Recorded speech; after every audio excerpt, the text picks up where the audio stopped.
We have some breaking news on this Friday night. The 49ers have their guy. Robert Saleh is returning to San Francisco to be their next defensive coordinator and taking over for Nick Sorensen. Instant reaction video coming your way. This is the San Francisco 49ers Report by Chat Sports. I'm Chase Sr., and before we dive in, dissect this and talk about it, because this has been a storyline over the last couple of months on this show since Saleh got fired, you know what I need you to do. Go on down. Hit that subscribe button regardless of where I am. When Niners news breaks, I'm going to bring you the latest right here on this show, approaching 156,000 subscribers. So join the movement, hit that sub button. So let's talk about this, right? A huge get for Kyle Shanahan, John Lynch, and the Niners to land arguably the best defensive mind on the coaching market. Robert Saleh returning to San Francisco, where he served as their defensive coordinator from 2017, the first year that Shanahan and Lynch paired up together to rebuild this Niners team through 2020. Of course, playing in that Super Bowl in 2019. Throughout Saleh's tenure, Niners had some of the best defenses in the NFL, running that wide nine with Kris as their defensive line coach. They were really good at defensive tackle, really good at edge rusher, able to stop the run, get pressure with four, really good on that back end. And I thought what was pretty telling about Saleh's stint with the Niners is 2020, San Francisco had a really bad year, and that was coming off that Super Bowl heartbreaking loss to Kansas City the first go around, and there were injuries left and right that season. Yet Saleh's defense still performed. Saleh's defense still stood to the table, and they stepped up. They played really good football. Statistically, they were sound across the board, and you saw Saleh put players in positions to succeed. Maximize players, make the scheme work, be creative, press the offense. And that leads me to this point. That's what quality coaches do. That's what quality coaching does. Maximizing players, player development, putting your roster and your personnel in a position to succeed, and putting up good numbers. And Saleh has a really good track record of being a great defensive mind in this league. And over the last couple of years, following Saleh going to the Jets, where he used that body of work with San Francisco to land that head coaching job, D'Amico Ryans did a really good job in 2021 and 2022. Statistically, the Niners weren't bad under Steve Wilks, but they underperformed in a couple of key areas, especially against the run. And under Nick Sorensen, this was a team that was sloppy. They were undisciplined. They made mind-numbingly dumb mistakes. They were poorly coached. They were very vanilla. They didn't force the issue against the offense and make their job harder. And I think that's a big reason why the Niners struggled across the board. And you just couldn't bring back Nick Sorensen with how San Francisco played the final three games of the year. The inconsistencies on that side of the ball. A couple of things stand out to me from Sorensen just being in over his skis. Like, what was that, week 2, week 3 against Minnesota? You have the Vikings backed up on their own goal line, and you match up George Odom with Justin Jefferson, and then Darnold's able to throw that long ball.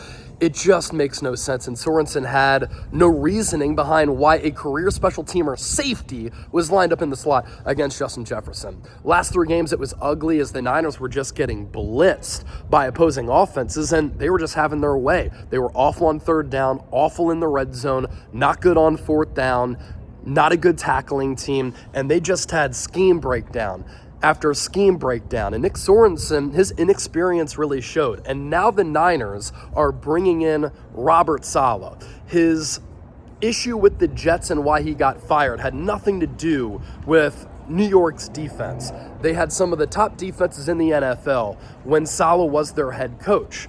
They were first in EPA per play, I believe, top 5 overall defenses during Saleh's tenure with New York. They just never got the quarterback position right, and the offense was stagnant. The offense was bad throughout Saleh's tenure. That is why he got fired. It wasn't him getting fired because of the defense underperforming. And obviously, the Niners need to make some roster changes, and they need to get some more players at defensive end, at defensive tackle. They need to get back, if they want to continue to run this wide nine, to being able to stop the run. That starts with better players in the interior. Outside of Fred Warner, you have some question marks at that linebacker spot. Can you get Dre Greenlaw back on a short-term, earn-it type of contract for him, given his injury history?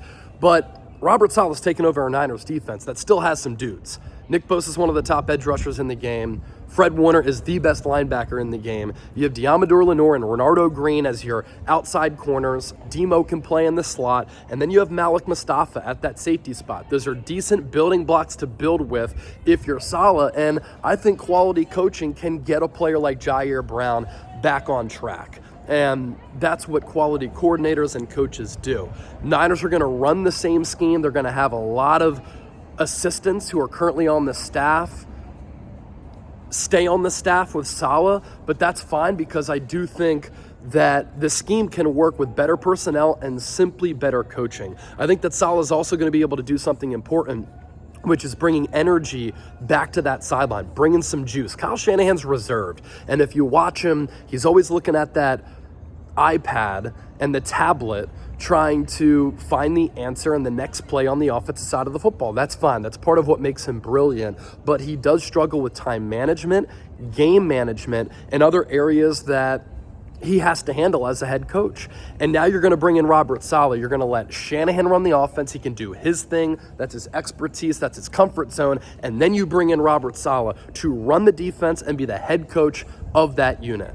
And according to a lot of reports out there, we talked about this last week here on the show, Niners were aggressive in their pursuit of Saleh. They are willing to give him the biggest contract among all defensive coordinators in the NFL. He's going to be able to run and have a say over personnel and draft picks on that side of the ball. It's going to be really important for San Francisco to have a contingency plan in place because Saleh is going to get interviews elsewhere.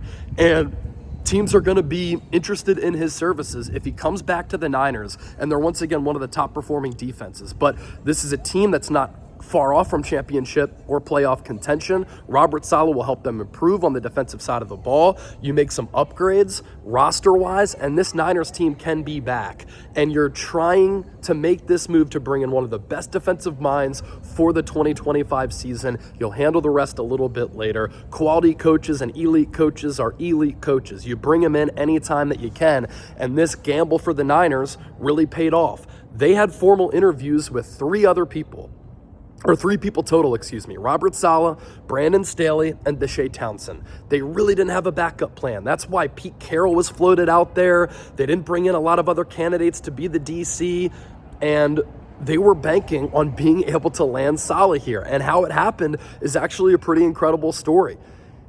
It looked as though he was going to get that Jaguars head coaching job. He was a linebackers coach there from 2014 to 2016 under Gus Bradley, another guy who runs that same Niners defense, and they have familiarity with one another. Saleh and that Jags organization, he was said to have a lot of fans inside that building. And once the Jags were turned down by Ben Johnson and turned down at first by Liam Cohen, Saleh looked to be the front runner. He was going to have a second interview today on this Friday, and according to reports, he was putting together a staff to become the next head coach of the Jags, to get that thing rolling and putting coaching staff around him.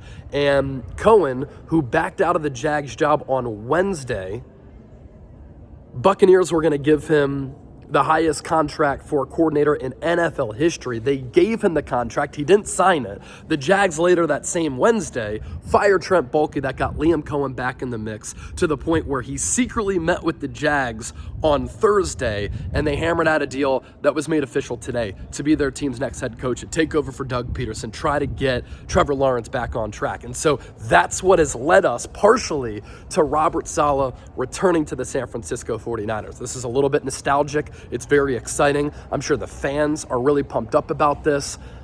I'm sure the players are very pumped up about this as well. This is a major haul for San Francisco to bring in a coach like this, and it's one that I've been talking about since Saleh was fired by the Jets, and I had seen it with my own eyes, and the numbers back that up as well. Nick Sorensen was not cut out to be this team's defensive coordinator. I had said all along, bring Robert Saleh back.